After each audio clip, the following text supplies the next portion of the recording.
भगवान विष्णु का चरित्र ही सत्यनारायण की कथा है। हनुमान जी का स्वभाव है, उन्हें प्रत्येक कथा आती है, फिर भी वो वैसे ही सुनते हैं जैसे कुछ जानते ना, दीन भाव में वही आंखों से आंसू बहाते हुए, आती भी हो तब भी सुनना और बहुत धैर्यता पूर्वक सुनना, जो मन में मनोकामना हो। पहले भगवान विष्णु का जो चित्र लगा है ध्यान कर लो, पीछे चित्र लगा भगवान श्री हरि का, इनको प्रणाम कर लो, वंदन करो, अपने गुरुदेव भगवान को भी ध्यान करो।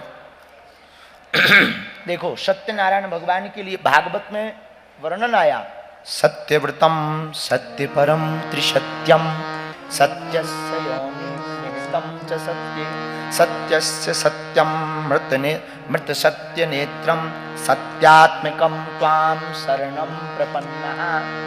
9 बार सत्य सत्य कहा, 9 बार ही है ना, 9 बार सत्य सत्य कह करके भागवत में ठाकुर जी की स्तुति की। इस स्तुति का कारण सिर्फ इतना है, भगवान ही सत्य है और सत्य ही भगवान है, इनके अलावा सब कुछ मिथ्या है, ब्रह्म ही सत्य है, जगन मिथ्या है, जगत मिथ्या है, ब्रह्म सत्य है। ऐसे भगवान श्री नारायण जिनके नाम पर बद्रीनाथ भगवान है, ऐसे भगवान श्री महाविष्णु के इस पावन धाम में हम लोग सत्यनारायण की कथा को श्रवण कर रहे हैं, करवा रहे हैं आप लोग, और श्रवण भी कर रहे हैं आप लोग, ये हम सबका सौभाग्य है। भगवान श्री हरि को तुमेव माता तुमेव बंधुश्च सखा तुमेव विद्या तुमेव सर्वं तुमेव सर्वं तुमेव सर्वं ओम विष्णवे नमः, ओम विष्णवे नमः, ओम विष्णवे नमः। शांताकारं भुजगशयनं पद्मनाभं सुरेशं विश्वाधारं गगन सदृशं मेघवर्णं लक्ष्मीकान्तं कमलनयनं योगवीर्ध्यानगम्यं वन्दे विष्णु भवभयहरं सर्वलोकैकनाथं। भगवान नारायण को प्रणाम कर लीजिए। हम सब ने यह भगवान को स्मरण किया, ध्यान किया है, उनको बुलाइए अपनी मन की मनोरथ पूर्ति के लिए। जो आप मनोकामना को पूर्ण करना चाहते हैं उसको आप मन ही मन में बोलिए, बैठे बैठे आप बिना ताली बजाए हुए गाएंगे।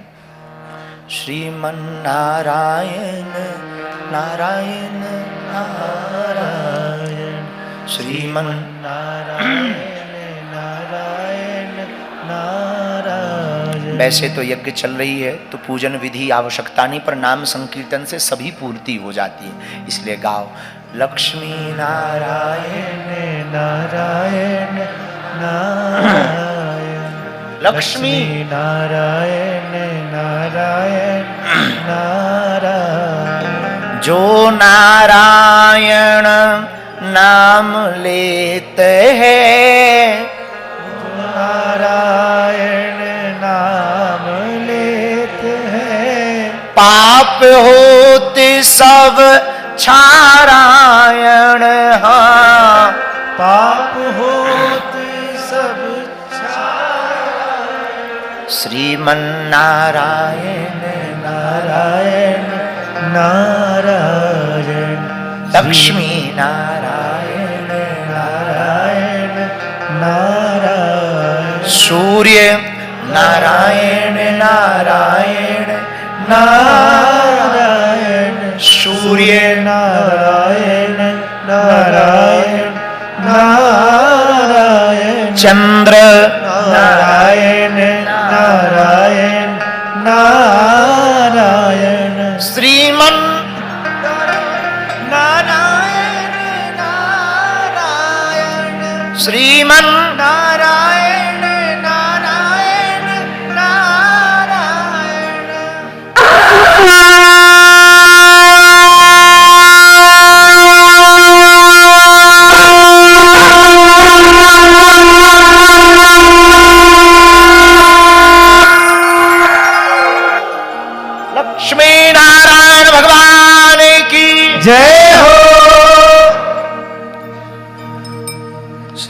सत्यनारायण भगवान की। अथ प्रथमोऽध्यायः एकदा नैमिषारण्ये ऋषयः शौनकादयः। एक समय हम सब हिंदी में चर्चा करेंगे ताकि आपको समझ में आवे। एक समय नैमिषारण्य के पावन तीर्थ में शौनकादिक 88,000 ऋषि मुनि विराजमान थे। सभी मुनि महात्मा पुराण और शास्त्रों के वेदता थे। उसी समय उन मुनियों ने, ऋषियों ने श्री सूत जी महाराज से पूछा, हे महामुने, हे भगवान, हे प्रभु, किस व्रत के करने से, किस तपस्या के करने से मनोवांछित फल प्राप्त कलयुग में मिल सकता है?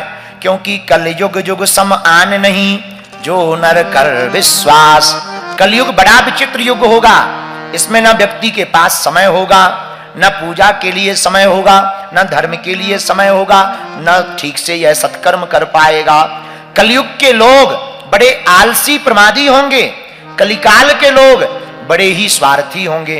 पर हे भगवान, उन मनुष्यों का कल्याण भी कैसे हो, इसके लिए कोई सूक्ष्म छोटा सा व्रत, छोटा सा उपाय बताइए। हम सब उस उपाय को, व्रत को सुनना चाहते हैं। कृपा करके आप कहिए। इतना सुनते ही श्री सूतो वाचा, श्री सूत जी बोले, नारदेन संपृष्टो भगवान कमलापति। एक बार यही प्रश्न देवर्षि नारद जी ने भगवान विष्णु से भी पूछा था। हे मुनियों, तुम धन्य हो जो तुमने कलयुग के मनुष्यों के कल्याण के लिए हमसे प्रश्न किया है। यही प्रश्न नारद जी ने भगवान विष्णु से भी किया था कि कलिकाल के लोगों का कल्याण कैसे होगा, वह कम समय में। क्योंकि तपस्या के लिए समय नहीं मिलेगा, जप के लिए समय नहीं मिलेगा, तप के लिए समय नहीं मिलेगा, यज्ञ बैठने में समय नहीं निकाल पाएगा। ऐसे अल्प समय में वह कैसे पुण्य को प्राप्त करे, कैसे फल को प्राप्त करे? कृपा करके हमको बतलाइए। जब योगी राज श्री नारद जी ने संसार के नाना योनियों में जन्मे हुए मनुष्यों के कल्याण के लिए भगवान श्री हरि से प्रार्थना की और कहा, हे भगवान, नाना योनियों में जन्मे हुए मनुष्य नाना प्रकार के दुखों से, क्लेशों से युक्त रहेंगे, नाना प्रकार के भोग भोगेंगे, कष्ट पाएंगे। इनके दुखों का निवारण कि सुनिश्चित रूप से कैसे नाश हो सकता है, ऐसा हमारे मन में विचार है। हमको कहिए। भगवान श्री नारद जी उनके पास पहुंचकर भगवान श्री विष्णु का ध्यान करते हैं, स्वरूप का ध्यान करते हैं, प्रार्थना करते हैं। 4 भुजाओं वाले भगवान नारायण हैं। इनके एक हाथ में शंख है, एक हाथ में चक्र है, एक हाथ में वज्र है, एक हाथ में पद्म है। बन की माला भगवान श्री हरि पहने हैं। विष्णु भगवान के गले में बन की माला है। भगवान विष्णु का शुक्ल वर्ण है। कैसा वर्ण है? वर्ण का मतलब स्वरूप कैसा है? शुक्ल वर्ण है। नील जैसा स्वरूप है भगवान का। शुक्ल वर्ण के श्री हरि भगवान विष्णु नारायण हैं। भगवान श्री हरि के स्वरूप को देखकर देवर्षि नारद जी देव स्तुति करने लगे। कहने लगे, हे भगवान, आप वाणी व मन से परे हैं, अनंत स्वरूप वाले हैं, अनंत शक्ति संपन्न हैं। आपका न आदि है, न मध्य है, न अंत है। आप तीनों से रहित हैं। आप निर्गुण हैं, गुणातीत हैं। भगवान निर्गुण हैं, निराकार भी हैं। भगवान निराकार ही हैं, पर भक्तों के लिए वह साकार बनकर प्रकट हो जाते हैं। जैसे हवा का कोई आकार नहीं है, पर गुब्बारे में डालने से गुब्बारे की हवा हो जाती है, हवा का गुब्बारा हो जाता है। वैसे ही भगवान निराकार हैं, परंतु भक्तों के कल्याण के लिए भगवान साकार बनकर के प्रकट होते हैं। इसी स्तुति को देव ऋषि नारद जी भगवान से कर रहे हैं। आप अनंत शक्ति संपन्न हैं, आपका न आदि है, न मध्य है, न अंत है। आप निर्गुण हैं, निराकार हैं। हे हरि, आप सकल कल्याणमय हैं, गुण गणों से संपन्न हैं। भगवान में सभी गुण व्याप्त हैं। भगवान वही हैं, 6 गुणों से तो व्याप्त ठाकुर जी हैं ही हैं। भगवान श्री हरि को दंडवत प्रणाम करते हुए श्री नारद जी कहने लगे, आप स्थावर जगदात्मक निखिल सृष्टि प्रपंच के कारणभूत तथा भक्तों की पीड़ा को नष्ट करने वाले हैं। भगवान का स्वभाव है। जो इनकी शरण में आता है उसका अवगुण नहीं भगवान देखते, एक गुण पर ही भगवान रीझ जाते। तो नारद जी प्रार्थना करते, हे प्रभु आप भक्तों की पीड़ा को नष्ट करने वाले परमात्मन हो, आपको नमस्कार है। स्तुति सुनते ही भगवान प्रसन्न हो गए। भगवान श्री हरि नारद जी से बोले, हे महाभाग आप कहां से आए हो अभी अभी, और किस प्रयोजन से आए हो? नारद जी हाथ जोड़कर मुस्कुरा कर बोले, भगवान अभी हम मृत्यु लोक से आए हैं। मृत्यु लोक? ये मृत्यु लोक कौन है? जहां हम लोग रहते हैं इसी लोक का नाम मृत्यु लोक है, जहां सबको मरना है। आदि जगत गुरु शंकराचार्य ने कहा, पुनरपि जन्मम पुनरपि जननी जठरे शयनम। पुनः जिसका जन्म होगा वो मरेगा, जो मरेगा वो फिर से जन्म लेगा। इसका उत्तर रामचरितमानस में भी गोस्वामी जी ने दिया, जो जन्मे सो निश्चय नासा, जो नासे सो पुनः प्रकाशा। तो मृत्यु लोक कौन है? जिस लोक में हम लोग रहते हैं इसी लोक का नाम है, क्या नाम है? मृत्यु लोक मतलब जो जन्म लिया वो मरेगा। यहां सब कुछ नाशवान है। संसार का मतलब ही है जो नित्य सलक रहा हो, यही संसार है। से पूछा कहां से आए हो? मृत्यु लोक से आए। क्या करने गए थे? महाराज नाना प्रकार के मनुष्यों को पीड़ा से दुखी देख करके हमारा मन बड़ा दुखी हो गया है। मृत्यु लोके जनः सर्वे नाना क्लेश समन्विता, नाना योनि समुत्पन्नः पच्यन्ते पाप कर्म भी। महाराज मृत्यु लोक में अपने पाप कर्मों के द्वारा विभिन्न योनियों में उत्पन्न सभी लोग बहुत प्रकार के क्लेशों से दुखी हो रहे हैं। भगवान बोले हम क्या करें? अगर वो दुखी हो रहे, जो करेगा सो भरेगा। उन्होंने कर्म किया है सो पा रहे। भगवान आप दयालु हो, दीनानाथ हो, हम आपसे उन मनुष्यों के दुखों के निवृत्ति के लिए कोई लघु उपाय, छोटा सा उपाय पूछने आए हैं। अगर आप वह उपाय बता देंगे आपकी बड़ी कृपा होगी।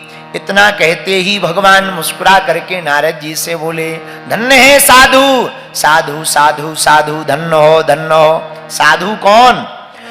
अष्टादश पुराणेषु व्यासस्य वचनम द्वयम, परोपकाराय पुण्याय पापाय परपीडनम। साधु कौन है? जो परोपकार की भावना से जीवन जीता है, जो दूसरों के हित के लिए जीता है, जो केवल अपने लिए जिए वो दानव, जो अपने साथ साथ दूसरों के लिए जिए वो मानव, और जो केवल दूसरों के लिए जिए वही साधु कहलाता है। तो धन्य है नारद जी। साधु साधु साधु कहते हुए भगवान मुस्कुरा करके बोले, हे वत्स, संसार के ऊपर आपने अनुग्रह करने की इच्छा से बहुत अच्छी और उत्तम बात पूछी है। एक व्रत हम बतला रहे हैं नारद जी, जिसके करने से प्राणी मोह से मुक्त हो जाएगा। मतलब देखो संसार में जितना भी दुख है वो मोह का है। मोह मूल बहुसूल प्रद त्यागहु तम अभिमान। रामचरितमानस में भी आया, मोह ही सबसे बड़ा कष्ट है। पुराने जमाने के महात्मा अपने गांव में नहीं रहते थे, 100-150 किलोमीटर दूर भजन करते थे, अब मठ बनाते थे, आश्रम। क्यों? क्योंकि गांव में रहेंगे तो मोह उत्पन्न होगा, भाई से मोह उत्पन्न होगा, पिता से मोह उत्पन्न होगा, चाचा से मोह उत्पन्न होगा, ताई से मोह उत्पन्न होगा, फिर कष्ट होगा, वो दुखी होंगे तो दुख होगा, फिर दुख में सम्मिलित होंगे तो फिर साधु में और गृहस्थी में अंतर क्या रह जाएगा। तो मोह मूल बहुसूल प्रद त्यागहु तम अभिमान। अच्छा, मोह से बचने का उपाय क्या है? भगवान ने कहा, हे नारद जी, प्राणियों को मोह से मुक्त करने का एक उपाय बताता हूं, सुनो। स्वर्ग और मृत्यु लोक दोनों में दुर्लभ हैं। हम भगवान सत्यनारायण का एक महान पुण्यप्रद व्रत बतला रहे हैं। आपके स्नेह के कारण इस समय इसी समय हम उसको बतला रहे। हे नारद जी, जो सत्यनारायण भगवान के व्रत को अच्छी प्रकार विधि विधान से भगवान सत्यनारायण का व्रत करेगा वह मनुष्य शीघ्र ही संसार के समस्त सुखों को पाकर, लोक के समस्त सुखों को पाकर परलोक में मोक्ष को प्राप्त करेगा। नारद जी प्रणाम करते हुए बोले जय हो जय हो जय हो। भगवान वो कौन सा उपाय है आप हमको बतलाइए। किम फलम किम विधानम चा कृतम कैनेव तद्व्रतम तत्सर्वं विस्तराद ब्रूहि कदा कार्यम व्रतम प्रभु। नारद जी बोले हे प्रभु इस व्रत को करने का नियम क्या है, सत्यनारायण भगवान के व्रत करने का विधान क्या है, उसका फल क्या है, और इस व्रत को किसने किसने किया और जिसने किया उसने क्या क्या पाया है, हमको यह सब विस्तार पूर्वक बताइए। पूरा एक एक करके बताइए, कैसे करना चाहिए, कब करना चाहिए, किसने किसने किया है, हमको विस्तार पूर्वक बताइए। भगवान बोले यह सत्यनारायण भगवान का व्रत दुख शोक आदि का समन करने वाला है, दुख को मिटाने वाला है, शोक को हरने वाला है, यह धन धान की वृद्धि करने वाला है, बंधन में पड़े हुए व्यक्ति को बंधन से मुक्त करने वाला है, संतानहीनों को संतान देने वाला है। यह सत्यनारायण भगवान का जो व्रत करेगा, सत्यनारायण का व्रत मतलब सत्य के व्रत को जो करेगा, सत्य के पालन को जो करेगा, सत्य पर जो चलेगा, सत्यनारायण की जो चर्चा करेगा, जो सत्य का अनुसरण करेगा, हे नारद जी उसकी सर्वत्र सब जगह विजय होगी, धन से मुक्त युक्त हो जाएगा, बंधन से मुक्त हो जाएगा, सौभाग्य संतान प्राप्त होगी। जिस किसी दिन भी यह भक्ति और श्रद्धा समन्वित होकर भक्ति भाव से इस व्रत को करेगा उसकी मन वांछित इच्छा पूर्ण हो जाएगी। जय हो महाराज। कब करना चाहिए? किसी भी दिन। कथा को, सत्यनारायण की कथा करने का कोई भी दिन निश्चित नहीं है। कब, कौन सी तिथि? किसी भी तिथि। कितने समय? इसका समय बताया। बोले कब? बोले जब गोधूली का समय होवे, सायंकाल समय इस व्रत को करना चाहिए। आजकल के जमाने में 8 ही बजे सत्यनारायण की कथा हो के बोले महाराज बहू बेटा भूखे हैं, कथा कर दो। 8 ही बजे पूरी हो जाती है, फिर कहते महाराज हर अमावस्या सत्यनारायण सुन रहे, कुछ नहीं हो रहा, ठटरी के बरे हैं। अरे भाई सत्यनारायण के नियम को तो समझ लो। 4 अंकों का 4 डिजिट का पासवर्ड है, 3 डिजिट बढ़िया डालो, 1 डिजिट गड़बड़ डाल दो तो क्या पासवर्ड का लॉक खुलेगा? जब तक 4 डिजिट ठीक नहीं डालोगे तब तक नहीं खुलेगा। वैसे ही सत्यनारायण व्रत कथा का नियम है। कब करना चाहिए? कभी भी। किस दिन? किसी भी दिन। लेकिन कितने समय? सायंकाल समय, जब गौ के खुर से धूल उड़ने लगे तब सत्यनारायण भगवान की कथा को कैसे करना चाहिए? ब्राह्मणों को बुलाकर अपने बंधु बांधवों के साथ, परिवार के साथ धर्म में तत्पर होकर सायंकाल भगवान के व्रत को करना चाहिए। महाराज इसमें सामग्री क्या लगती है? नैवेद्य के रूप में। इसमें सामग्री में बताया नैवेद्य के रूप में आटा का चूर्ण, आटा के अभाव में साठी का चूर्ण, पदार्थ को जमा कर लेवें। केले का फल होना चाहिए। कल सब लोग केला लेकर के आएंगे और पंडित जी भी यहाँ पर केले का खम्भ लगवा दें तो बहुत अच्छा है। केले का फल, घी, दूध, गेहूं का चूर्ण, गेहूं के चूर्ण के अभाव में साठी का चूर्ण मतलब चावल का चूर्ण, शक्कर या गुड़, यह सभी सामग्री जमा कर लें, एकत्रित कर लें। इसको एकत्रित करने के बाद सायंकाल ब्राह्मणों को बुला करके भक्ति भाव एकाग्रचित मन से कथा के मध्य में, इस व्रत के मध्य में, सत्यनारायण संकल्प के मध्य में मन में विचलितता नहीं लानी चाहिए। मन के हारे हार है, मन के जीते जीत, मन के हारने से हार है, मन के जीतने से ही जीत है। इसलिए मन को एकदम सावधान होकर के हमको सत्यनारायण भगवान के व्रत को करना चाहिए और व्रत पूजन करना चाहिए। ब्राह्मणों की वाणी को मानना चाहिए। जब सायंकाल पूजन हो जावे फिर ब्राह्मणों को भोजन कराना चाहिए। ब्राह्मणों को भोजन कराने के बाद में बंधु बांधवों को भोजन कराना चाहिए। विप्राय दक्षिणाम दद्दात कथम श्रुत्वा जने सह ततश्च बंधुर्भि सार्धम विप्राश्चम प्रति भोजयेत। कथा की दक्षिणा भी ब्राह्मण को देनी चाहिए। बंधु बांधवों को भोजन करा करके प्रसादम भक्षयेत भक्त्या नित्य गीतादिकम चरेत। जिस दिन कथा करो उस दिन शाम के समय जब बंधु बांधवों को भोजन करा दो तो रात को गीत गाना चाहिए। सत्यनारायण भगवान के गीत को, नारायण भगवान के कीर्तन को गाना चाहिए। रात्रि जागरण कर सको तो और अनंत गुना फल प्राप्त होगा। रात्रि जागरण करना चाहिए, भक्ति पूर्वक प्रसाद ग्रहण करना चाहिए, नित्य गीत आदि का आयोजन करना चाहिए। तदंतर उस दिन व्रत लेना चाहिए। क्या? आज से हम सत्य पर चलेंगे, सत्य पर ही जीवन जिएंगे, सत्यनारायण भगवान के ही आश्रित रह करके अपने जीवन को सार्थक बनाएंगे। क्योंकि साच बराबर तप नहीं, झूठ बराबर पाप, और जाके हृदय साच है प्रभुता के हृदय आ। ऐसा व्रत लेना चाहिए। सत्य बराबर तप नहीं है, झूठ बराबर कोई पाप नहीं है। विशेष रूप से कलयुग में पृथ्वी में यही सबसे छोटा उपाय है। इति श्री स्कंद पुराणे रेवाखंडे श्री सत्यनारायण व्रत कथायाम प्रथमोध्याय समाप्ता। बोलो वृंदावन बिहारी लाल की। सत्यनारायण भगवान की जय हो। बद्री विशाल भगवान की जय हो।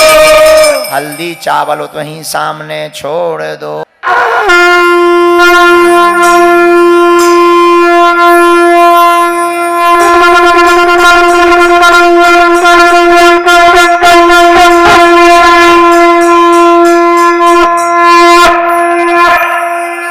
सत्यनारायण भगवान की द्वितीय अध्याय की कथा को सुनेंगे। श्री सत्यनारायण भगवान की। अब द्वितीय अध्याय में श्री सूतोवाच। अब दूसरे अध्याय में वर्णन आता है जिन्होंने सत्यनारायण भगवान की कथा को किया उनको क्या क्या फल प्राप्त हुआ। कश्चित काशीपुरे रम्ये। आहा, काशीपुरी नगरी में एक ब्राह्मण रहता था। वह अत्यंत निर्धन ब्राह्मण था। भूख प्यास से व्याकुल होकर के वह ब्राह्मण नित्य पृथ्वी पर घूमा फिरा करता था। भगवान ब्राह्मणों को बड़ा प्रेम करने वाले हैं, क्योंकि रामायण में भी वर्णन आया विप्र धेनु सुर संत हित लीन मनुज अवतार। भगवान ब्राह्मणों से बड़ा प्रेम करते हैं। ब्राह्मण को, निर्धन ब्राह्मण को देख करके भगवान को दया आ गई। ब्राह्मण का काम क्या था? वह बूढ़ा ब्राह्मण, वृद्ध ब्राह्मण घर घर जाकर भिक्षा मांगता था और भिक्षा मांग करके ला करके अपने परिवार का, स्वयं का भरण पोषण करता था। एक दिन भगवान को दया लगी। भगवान ने उस ब्राह्मण के पास एक बूढ़े ब्राह्मण का रूप धारण करके कहा, हे विप्र, तुम नित्य दुखी हो करके पृथ्वी पर क्यों घूमते हो? हमसे कहो, क्या मन में इच्छा है? वह ब्राह्मण बोला, हे भगवान, हम भिक्षा के लिए पृथ्वी पर घूमते हैं, भिक्षा याचन करने के लिए पृथ्वी पर फिरते हैं। हे प्रभु, यदि दरिद्रता मिटाने का कोई उपाय आप जानते हो, कोई नियम जानते हो तो हमको बतला दो, हम उसको अवश्य करेंगे। भगवान ने इतना जैसे ही सुना, मुस्कुराते हुए बूढ़े रूप में ब्राह्मण उस ब्राह्मण से बोले, पंडित जी, तुम सत्यनारायण भगवान का व्रत व पूजन करो। जिस व्रत के करने से मनुष्य सब दुखों से छूट जाता है, जिस व्रत के विधान करने से निर्धन धनवान हो जाता है, ऐसे व्रत का मैं विधान बतला रहा हूं। हे ब्राह्मण देवता, अगर तुम इस व्रत को करोगे तो तुम्हारी निर्धनता दूर हो जाएगी। बूढ़ा ब्राह्मण, वह ब्राह्मण देवता हाथ जोड़कर कहने लगे, भगवान विधि बतलाइए।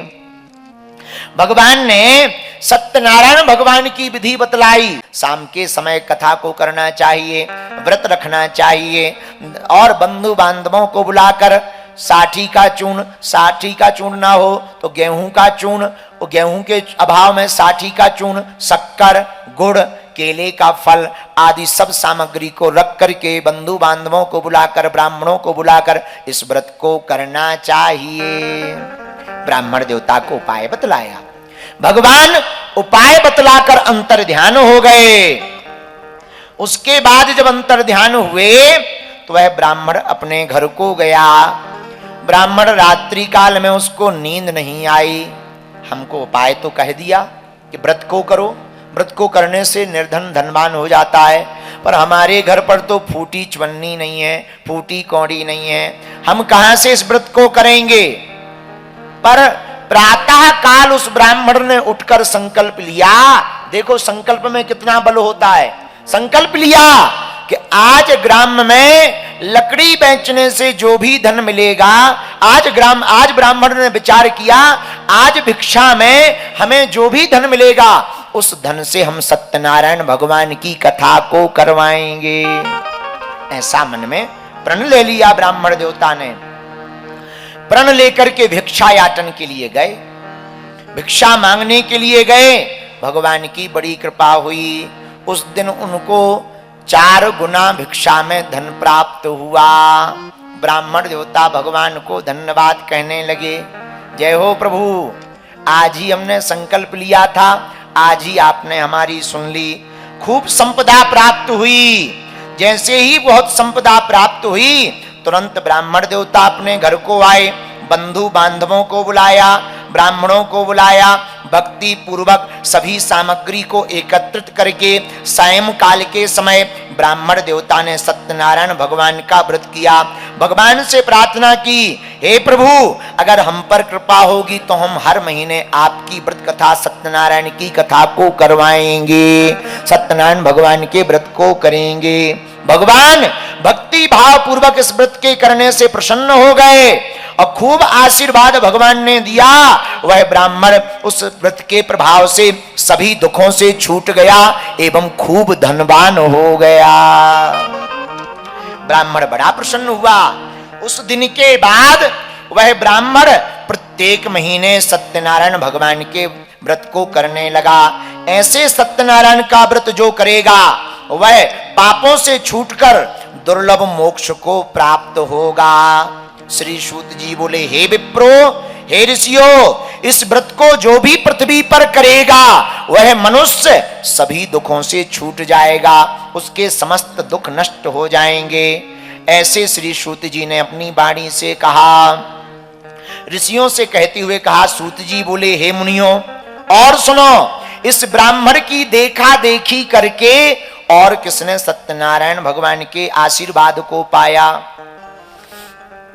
एक दिन वही ब्राह्मण धन के और विस्तार के लिए सत्यनारायण की कथा कर रहा था, भावपूर्वक श्रद्धापूर्वक अपने भवन में।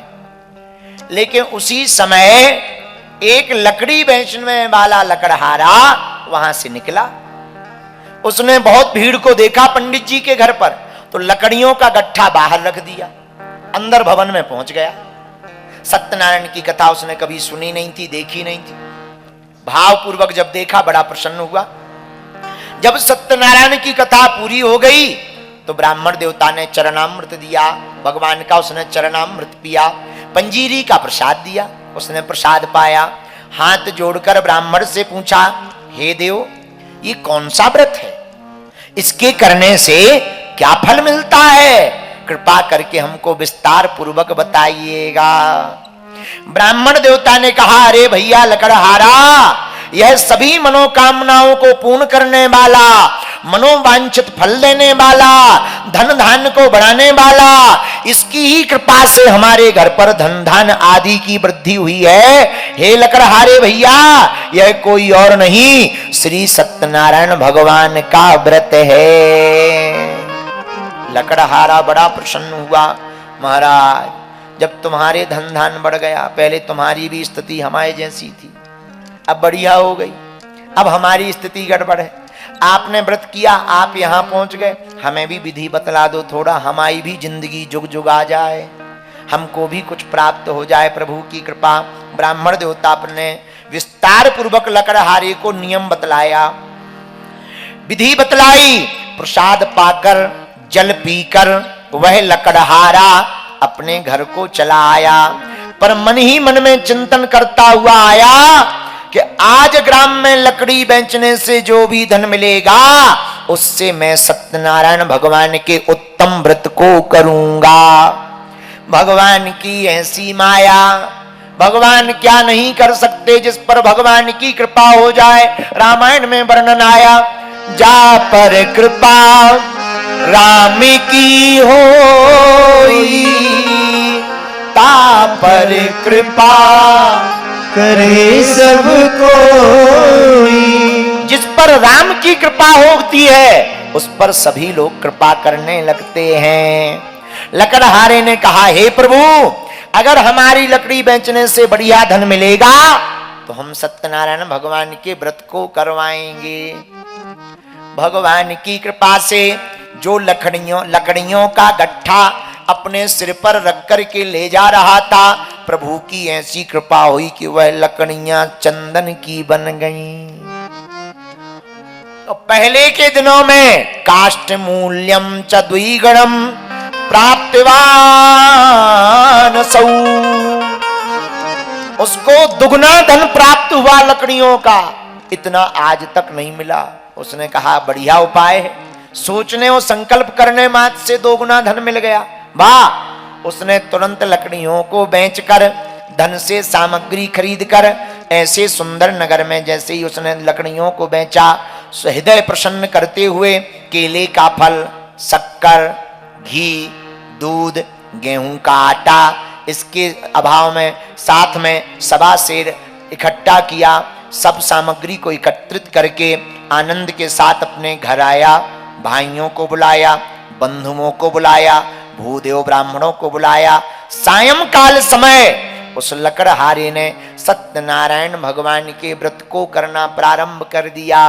पंडित जी ने कथा को गाया, सत्य का व्रत दिलवाया, सत्य पर चलना, सत्य ही बोलना, सत्य पर ही अपने जीवन को व्यतीत करना, इसी से नारायण प्रसन्न होंगे। लकड़हारे ने व्रत ले लिया और संकल्प किया, सत्यनारायण भगवान की कथा को सुना, उसने सबको प्रसाद पाया। पूरी रात रात्रि जागरण किया, कीर्तन किया। इसके प्रभाव से वह धनवान हो गया। इस लोक में समस्त सुख भोग कर अंत में भगवान के लोक को गया। इति श्री स्कंद पुराणे रेवाखंडे सत्यनारायण व्रत कथायाम द्वितीयोऽध्याय समाप्ता। बोलो वृंदावन बिहारी लाल की जय। सत्यनारायण भगवान की जय हो। चढ़ा दो हल्दी चावल।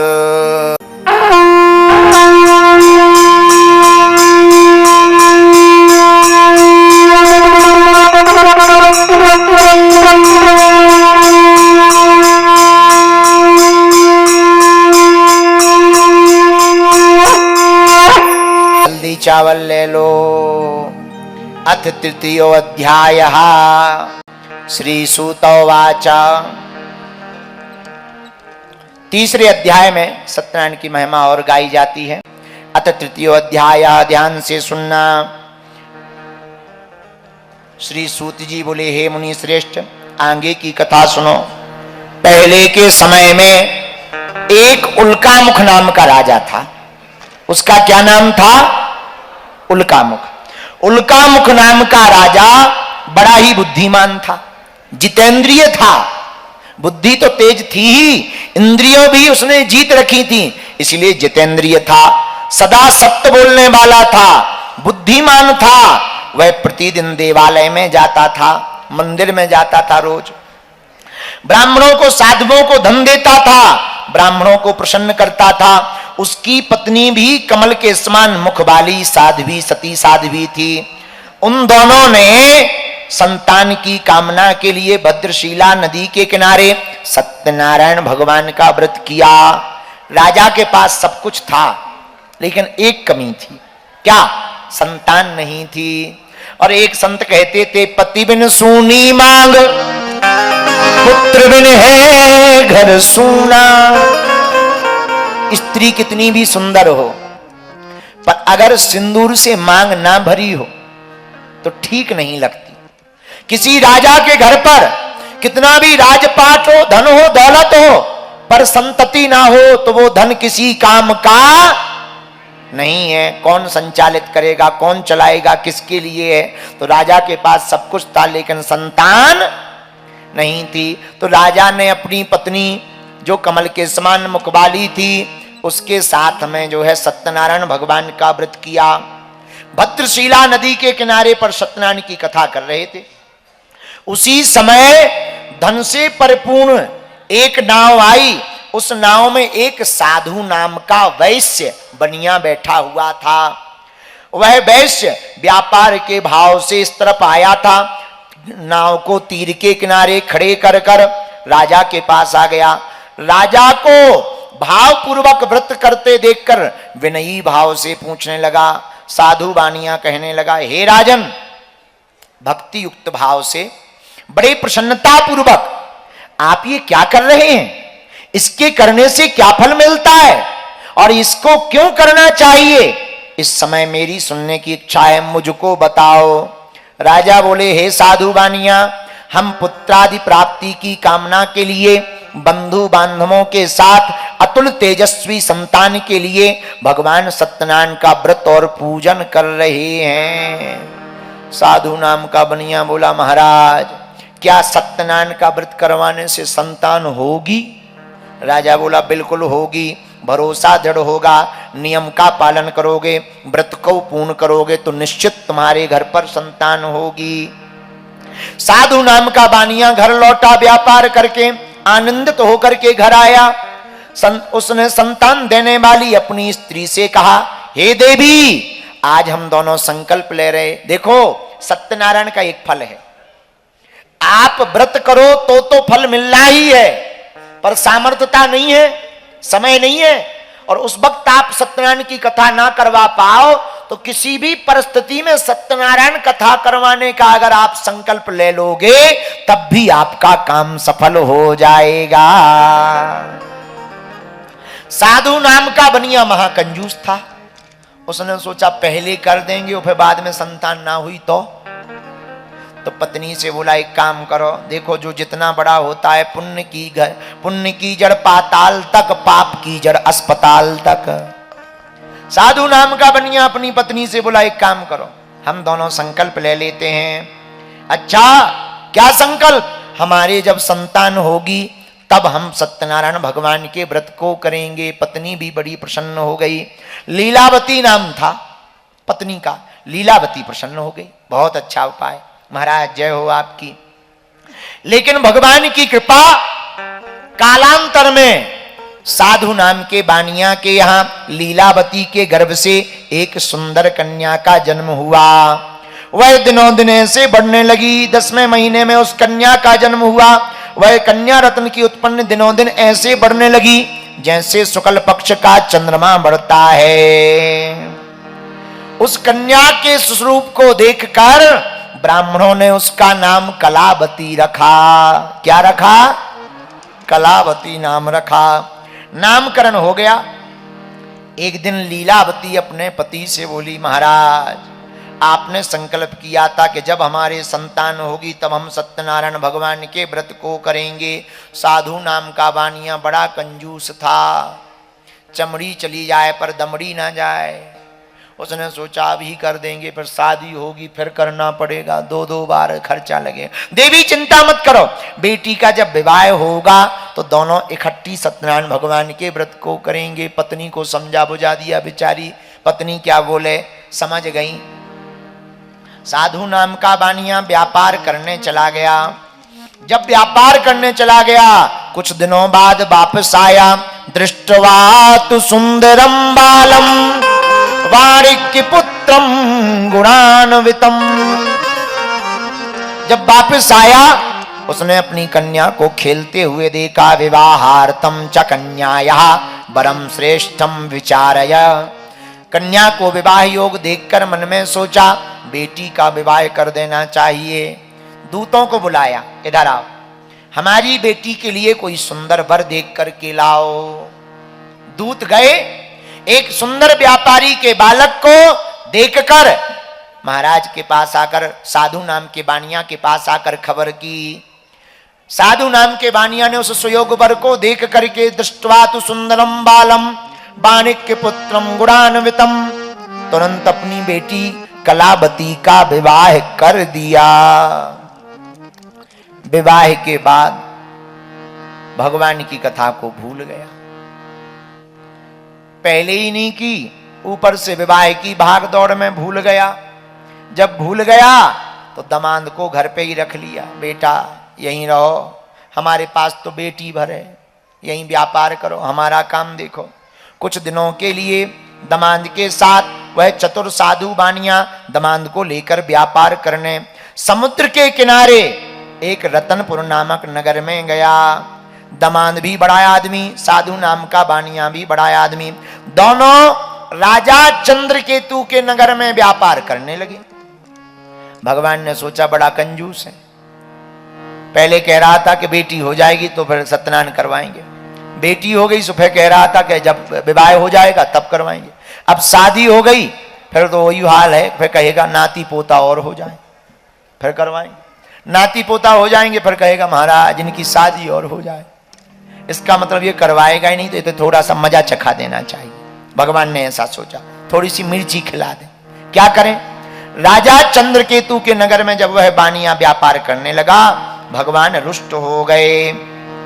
उसकी प्रतिज्ञा को भ्रष्ट देखकर, देखो ये बात सावधानी की है, या तो प्रतिज्ञा करो मत, और करो तो पूरी करो, नहीं तो करो मत। या तो संकल्प लो मत, लो तो पूरा करो। उसकी भ्रष्ट प्रतिज्ञा को देखकर भगवान ने श्राप दे दिया, जाओ तुम्हें महादारुण दुख, कठिन दुख प्राप्त होगा। साधु नाम के बानिया को कुछ पता नहीं लगा।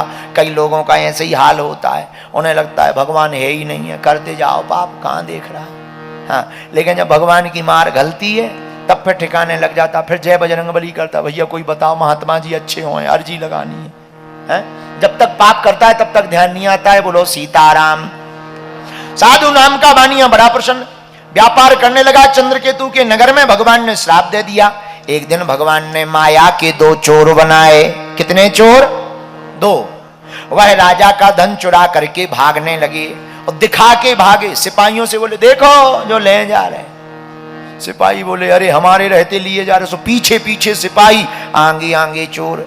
इतने माया के चोर गजब के थे कि उन्होंने इतनी तेज दौड़ लगाई कि चोरों ने कहा, सोचा सिपाहियों को पता लगे कि हम यहां जा रहे हैं। और जिस भवन में वह बानिया और दामाद ठहरा था, वहीं पर चोरों ने जाकर धन को रख दिया और माया के चोर गायब हो गए। 2 चोर, ये भी 2।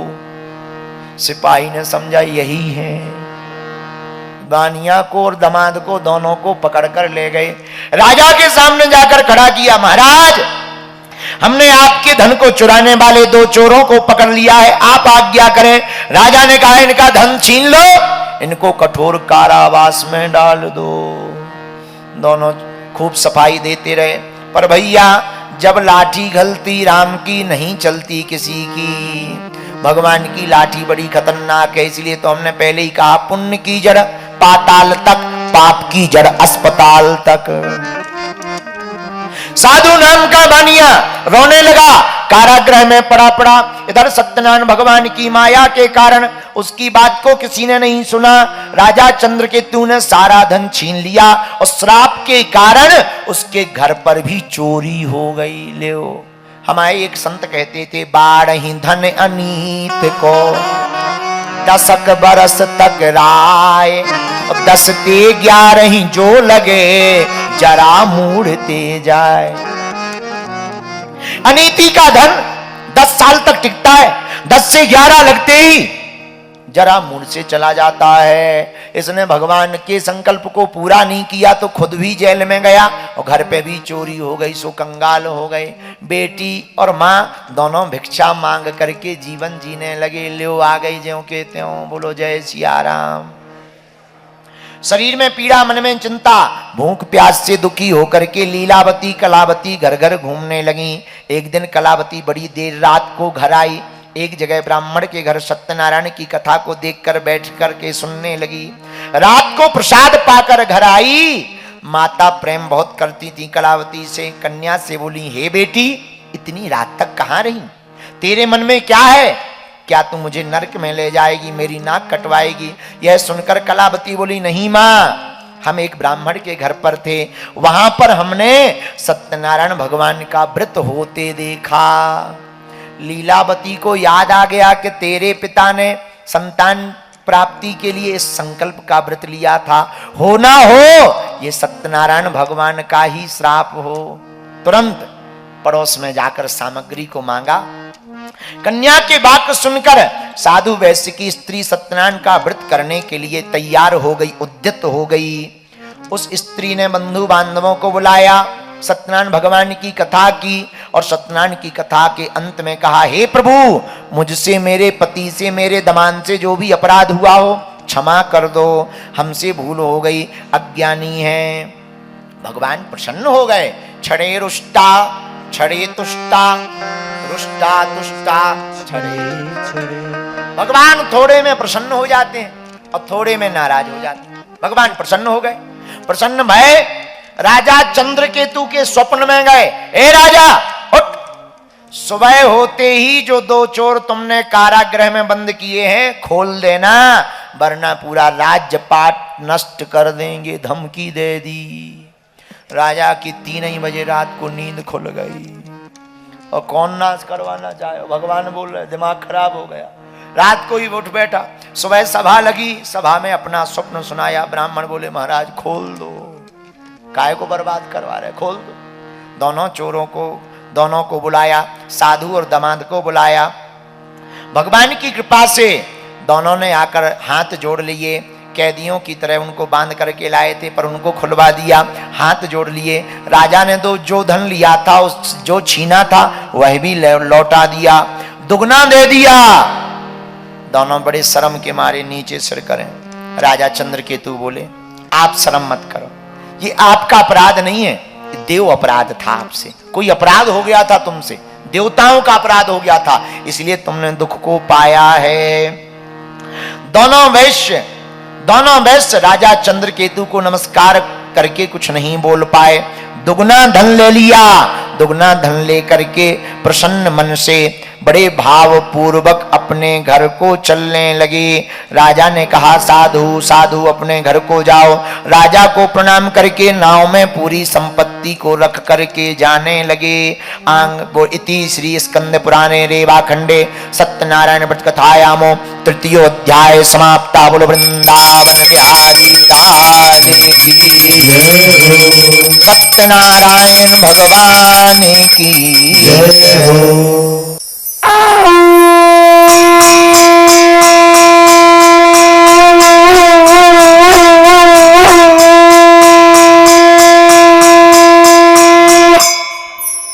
बोलो सत्यनारायण भगवान की जय हो।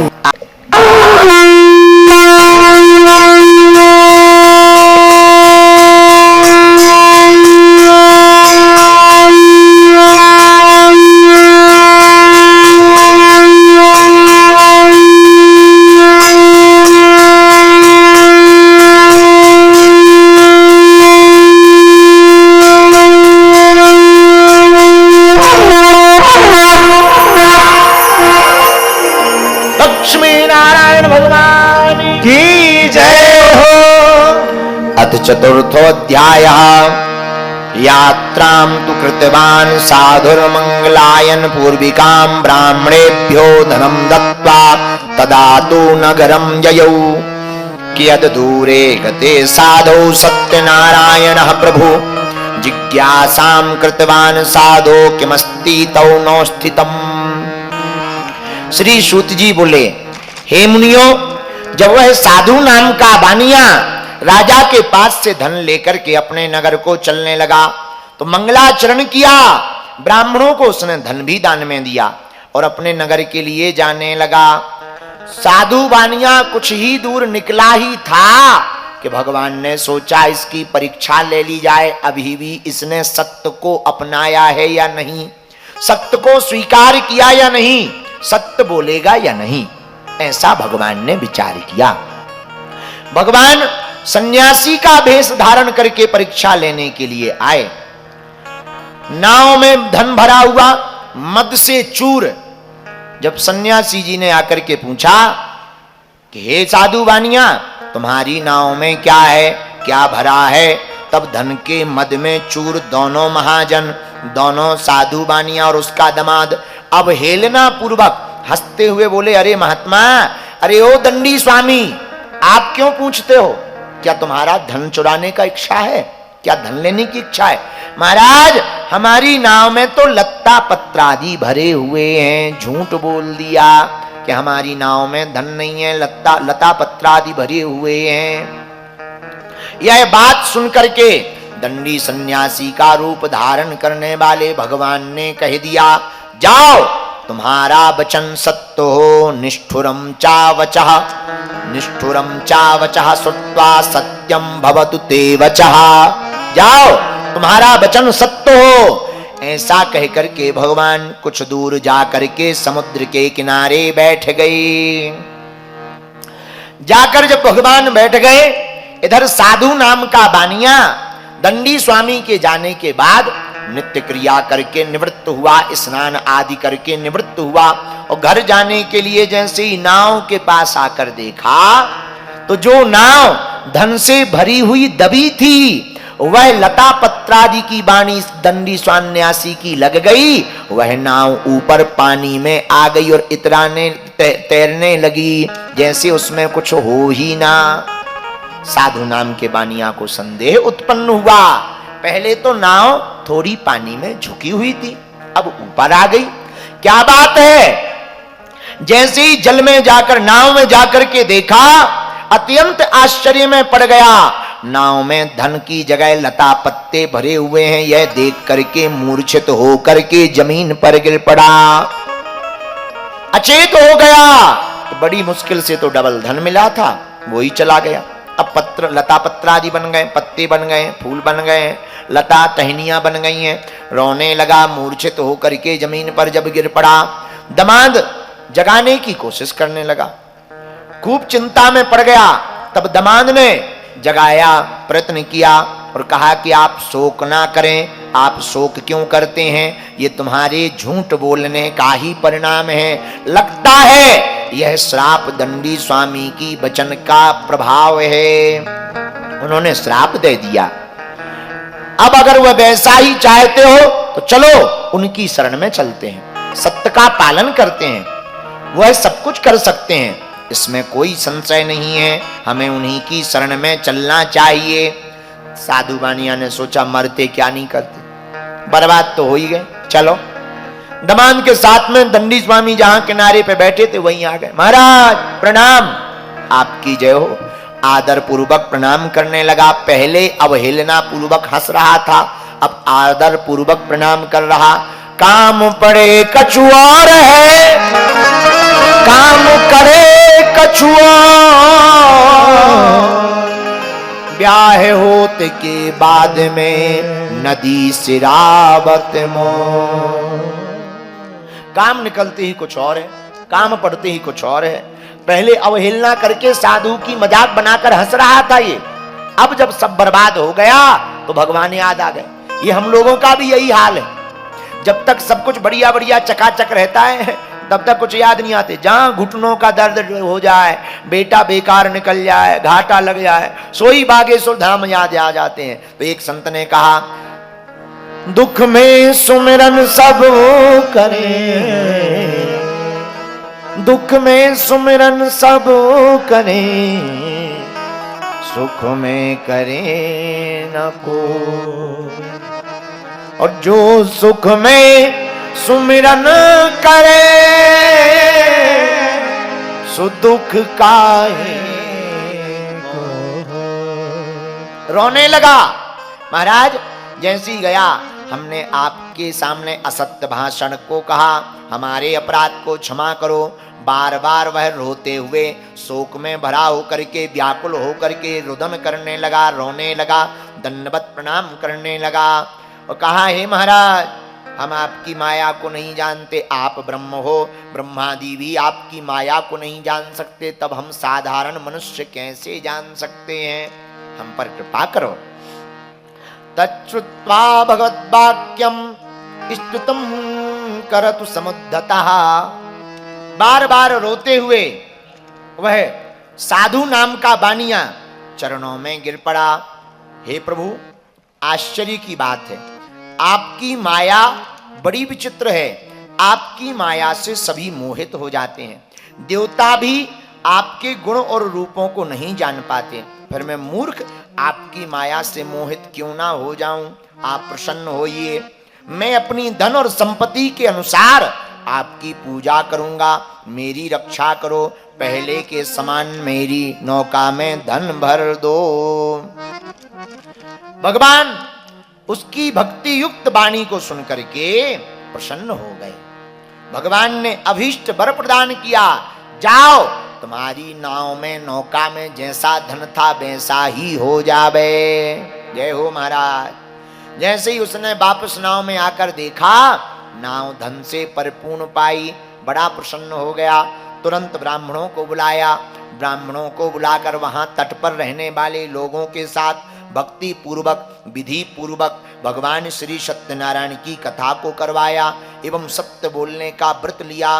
नाव में संभल करके बैठ गया, अपने देश के लिए प्रस्थान करने लगा।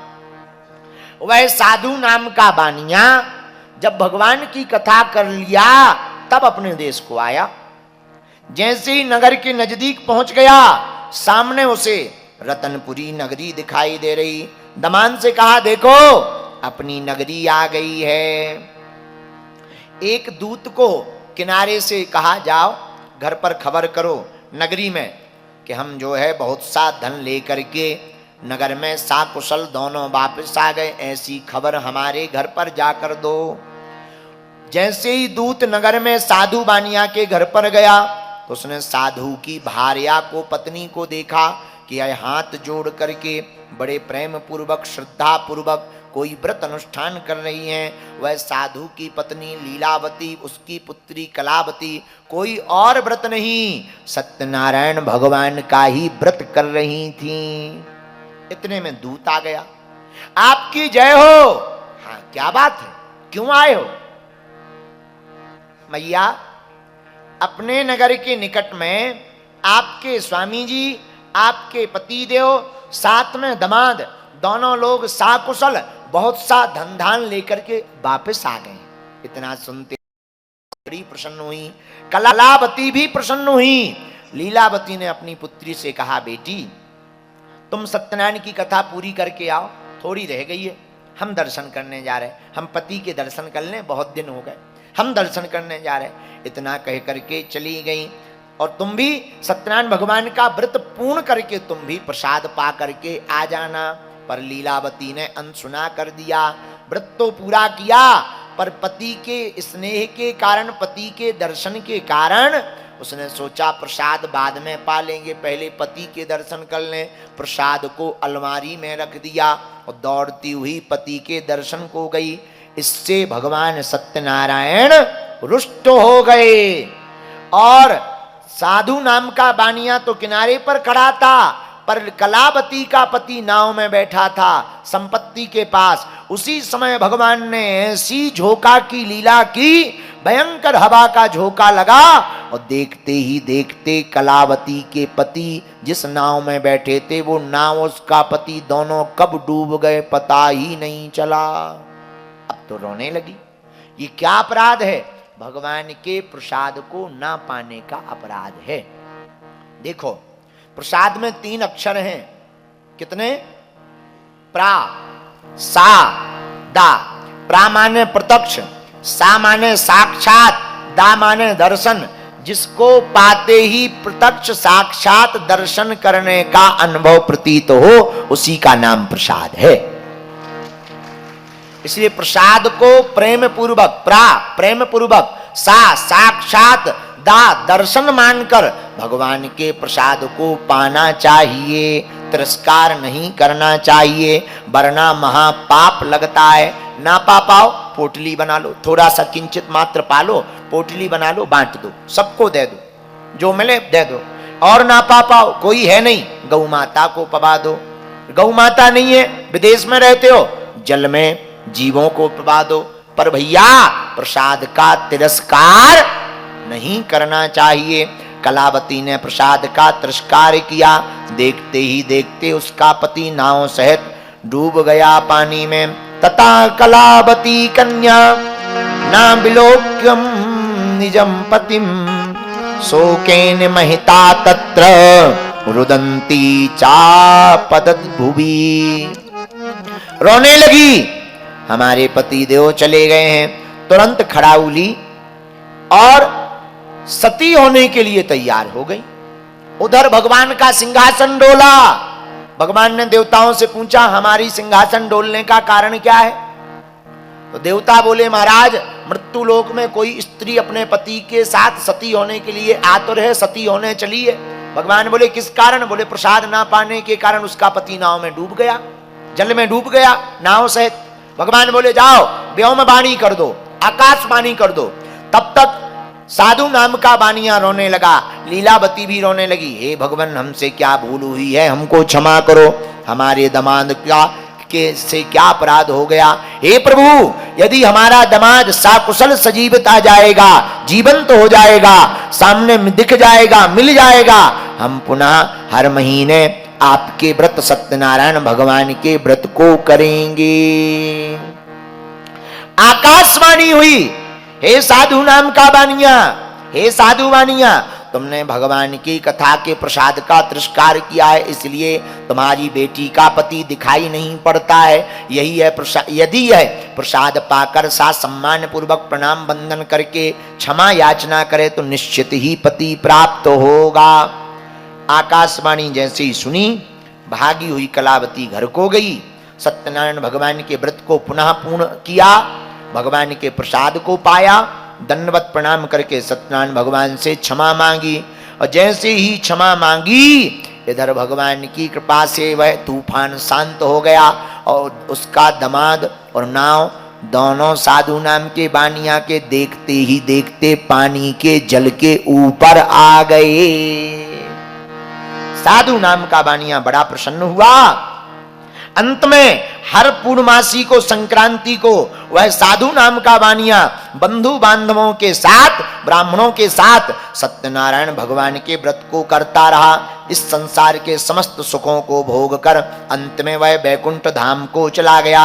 इति श्री स्कंद पुराणे अंतर्गत रेवाखंडे श्री सत्यानंद कथायामो चतुर्थ अध्याय समाप्ताला। बोलो वृंदावन बिहारी लाल की, सत्यनारायण भगवान की, लक्ष्मी नारायण भगवान की। अब पांचवा और अंतिम अध्याय, हल्दी चावल छोड़ दो, फिर से ले लो, पूरे ले लेगा, अगल बगल बांट लो। अत पांचवा अध्याय। पांचवें अध्याय में राजा तुंगध्वज नाम के राजा की कथा को कहते हैं। बोलो श्री बद्री नारायण भगवान की जय हो, सत्यनारायण भगवान की जय हो। श्री सूत जी बोले, हे मुनियों, अब इसके बाद हम पंचम अध्याय में दूसरी कथा को कहते हैं। सत्यनारायण भगवान के प्रसाद की महिमा की कथा है। एक राजा था, उसका नाम था तुंगध्वज। क्या नाम था? तुंगध्वज नाम का राजा था। उसने भी सत्यदेव भगवान के प्रसाद का परित्याग करके बड़ा दुख प्राप्त किया। एक बार राजा वन में गया, बहुत से पशुओं को मारा, शिकार करने गया, बहुत से पशुओं को मारा। एक बट के वृक्ष के नीचे आ गया।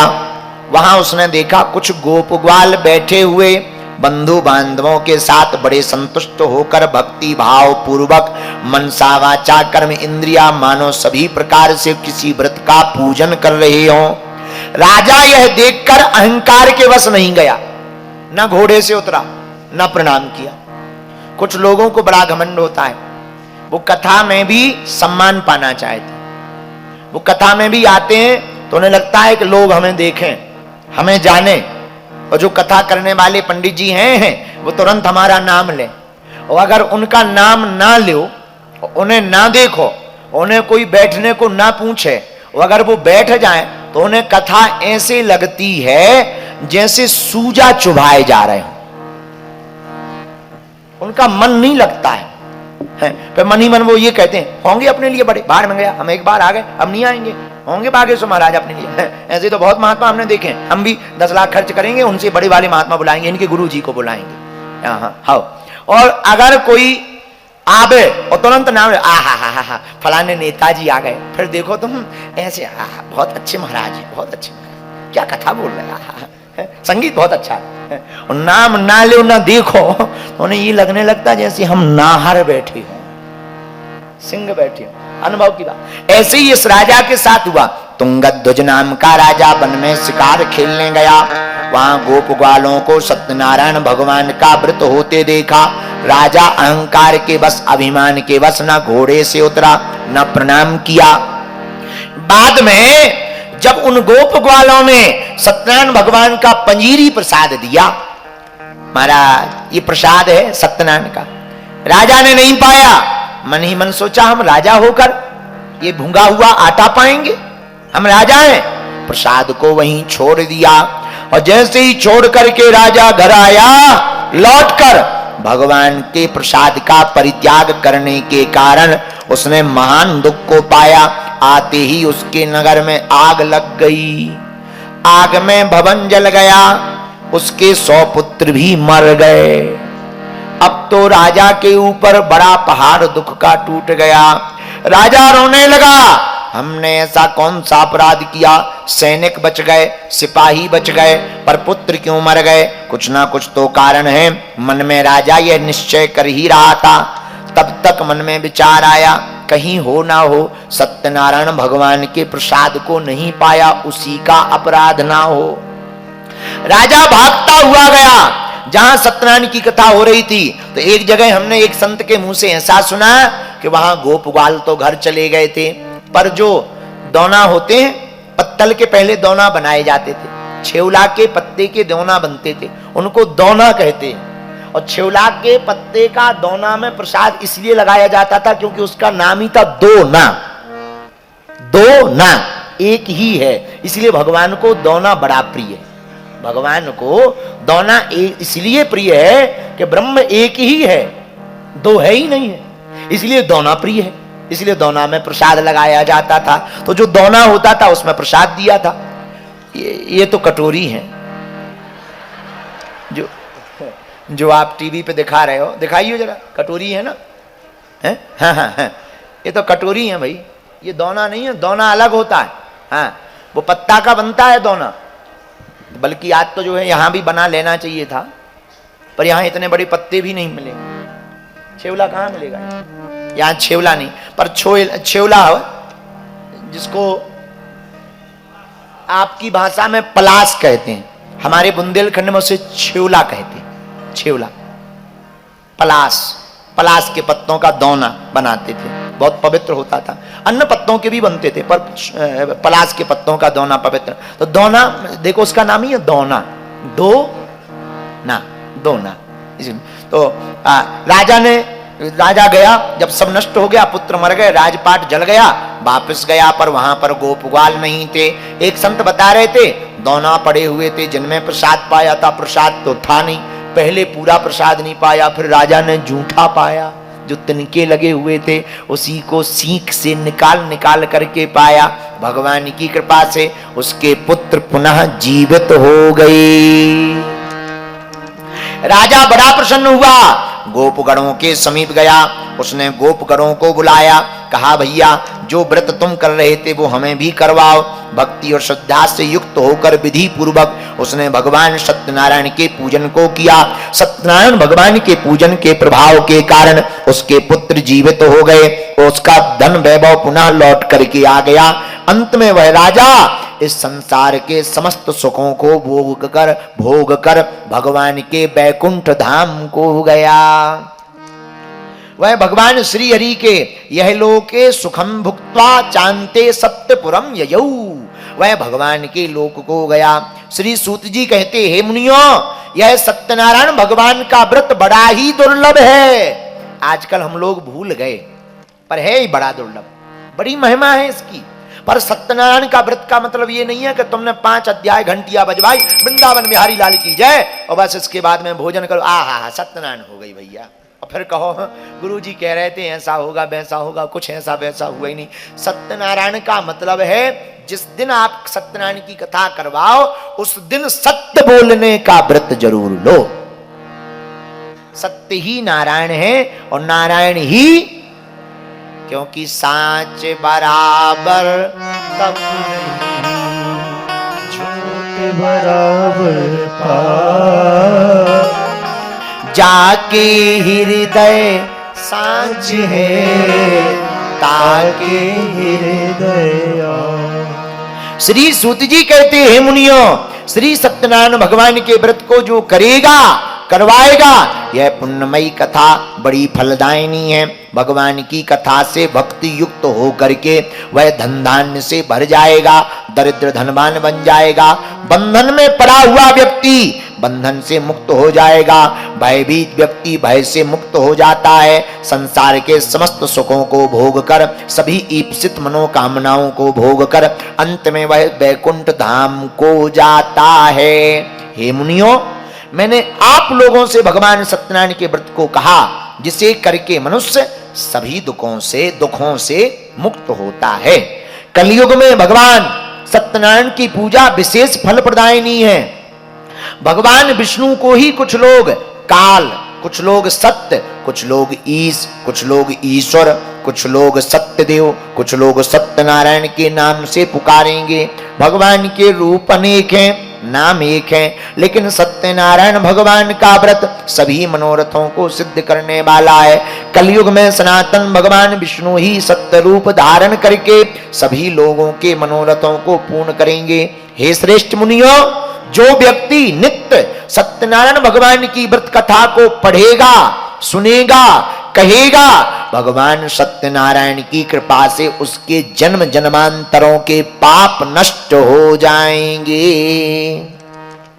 हे मुनीश्वरों, अब पूर्व काल में जिन लोगों ने जो 5 अध्याय हमने तुम्हें सुनाए हैं, इन 5 अध्यायों में 5-6 अलग अलग लोगों की चर्चा बताई हमने। अब मुनि श्री सूत जी महाराज ने उन लोगों ने जिन्होंने सत्यनारायण करवाई थी, जिन्होंने सत्यनारायण का व्रत किया था, उन्हें दूसरा जन्म क्या मिला, इसके बारे में भी सत्यनारायण में बताया गया। सतानंदो महाप्राज्ञा सुदामा ब्राह्मणो भूत। दूसरा अध्याय आपको याद होगा, पहले दूसरे दिन कल हमने एक ब्राह्मण के बारे में बताया था जो बड़ा दरिद्र था। उसका नाम था सतानंद। क्या नाम था? यह सतानंद नाम का ब्राह्मण भगवान सत्यनारायण के प्रभाव से दूसरे जन्म में सुदामा नामक ब्राह्मण हुआ। हमने आपको, जिसने भगवान श्री कृष्ण का प्रेम मित्रवत प्रेम पाकर उनका ध्यान किया, इसी दूसरे अध्याय में एक लकड़हारे की कथा सुनाई थी कल, याद है? वह लकड़हारा दूसरे जन्म में भिल्ल गुहरों का राजा निषाद हुआ, जिन्होंने श्री राम जी से मित्रता करके प्रभु का साथ दिया। हमने आपको तीसरे अध्याय में एक राजा का नाम बताया था, उल्का मुख, जिसकी पत्नी कमल के समान मुख वाली थी, जिसने भद्रशिला नदी के किनारे सत्यनारायण भगवान के व्रत को किया कर रहा था जब साधु नाम का बानिया गया था।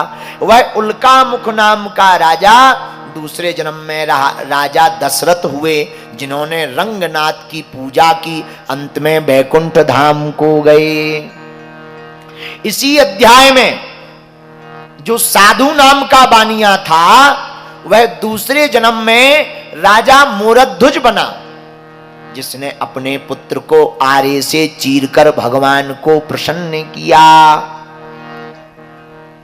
आपको हमने 5वें अध्याय में महाराज तुंगध्वज नाम का बताया अभी अभी। जो महाराज तुंगध्वज थे, वह दूसरे जन्म में स्वयंभू मनु हुए और उनकी पत्नी सतरूपा हुई। इन्हीं से मानवों की सृष्टि हुई। इससे सिद्ध होता है कि जो भी सत्यनारायण भगवान को कहेगा, सुनेगा, गाएगा, उसका यह लोक भी सुधर जाएगा, परलोक भी सुधर जाएगा, यह जन्म भी सुधर जाएगा, दूसरा जन्म भी सिद्ध हो जाएगा। इति श्री स्कंद पुराणे अंतर्गत रेवाखंडे श्री सत्यनारायण व्रत कथायाम 5मो अध्याय समाप्तः। बोल वृंदावन बिहारी लाल की जय। सत्यनारायण भगवान की जय हो। श्री विशाल भगवान की जय हो।